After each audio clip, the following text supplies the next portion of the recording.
নমস্কার। আজকের এপিসোডে আমরা আলোচনা করব একটা খুব গুরুত্বপূর্ণ বিষয় নিয়ে। একজন পেশেন্ট আমাকে জিজ্ঞেস করছেন যে গরমকালে কোন ফল খাওয়া যায়। আমার অলরেডি একটা আমের ভিডিও আছে, ওটা আপনারা দেখে নিতে পারেন। আর আজকে আমরা আলোচনা করব তরমুজ নিয়ে। তরমুজ গরমকালে অলরেডি বাজারে চলে এসেছে। এখন অবশ্য সারা বছরই পাওয়া যায়। এখন ডায়াবেটিস রোগীদের জন্য তরমুজ কতটা খাওয়া উচিত বা আদৌ খাওয়া যায় কিনা সেই নিয়ে আমরা আলোচনা করব। বেসিক্যালি আমরা যে তরমুজ খাই, তরমুজে কিন্তু মেনলি হচ্ছে জল থাকে আর থাকে চিনি। অর্থাৎ ডায়াবেটিস রোগীদের জন্য কিন্তু তরমুজ একদমই রোজ খাওয়া ঠিকঠাক নয়। কদাচিৎ খেতে পারেন, কিন্তু সেটাও লিমিটেড খেতে হবে।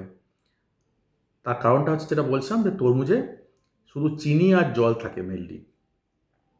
আর তরমুজের যেটা সবথেকে গুরুত্বপূর্ণ জিনিস, সেটা হলো তরমুজের দানা।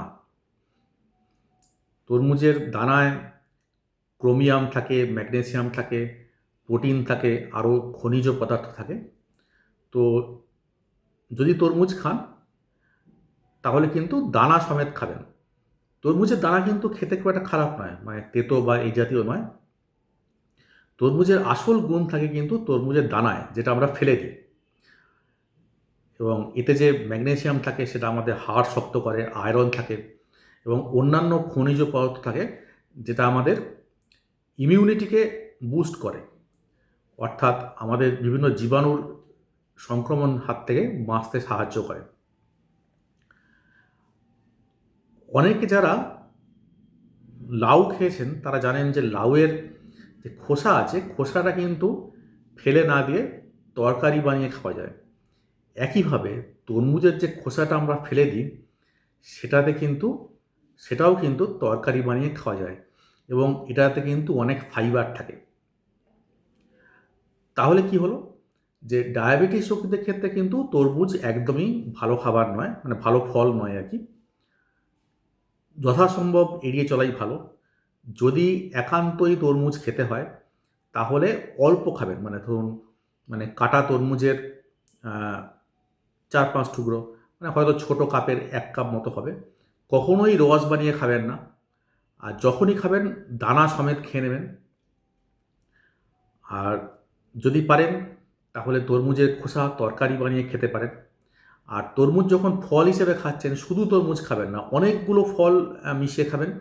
যারা আমাদের আমের ভিডিওটা দেখেছেন তারা জানেন যে যদি আমরা অনেকগুলো ফল মিশিয়ে খাই তাহলে কী হয়, যে একটা ফল থেকে যদি সুগার বাড়ে, অন্য ফল সেটাকে নিউট্রালাইজ করবে, কমিয়ে দেবে আর কি।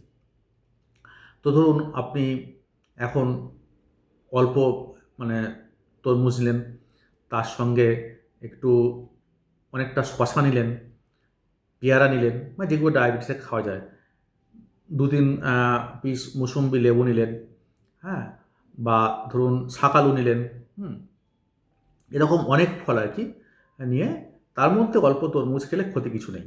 কিন্তু শুধু তরমুজ খেলে আমাদের সুগারটা বেড়ে যেতে বাধ্য আর কি। আর এখনকার যে ফলগুলো আর কি, তার মধ্যে যেমন জামরুল কিন্তু ডায়াবেটিস রোগীদের জন্য খুব ভালো। শশা তো আছেই। খরমুজ খেতে পারেন, যেটাকে আমাদের মাস্কমেলন বলে। খরমুজ কিন্তু এর গ্লাইসেমিক ইন্ডেক্স খুব কম এবং ডায়াবেটিস রোগীদের জন্য খুব ভালো খাবার। আশা করি এই প্রতিবেদনটা আপনাদের কাজে লাগবে।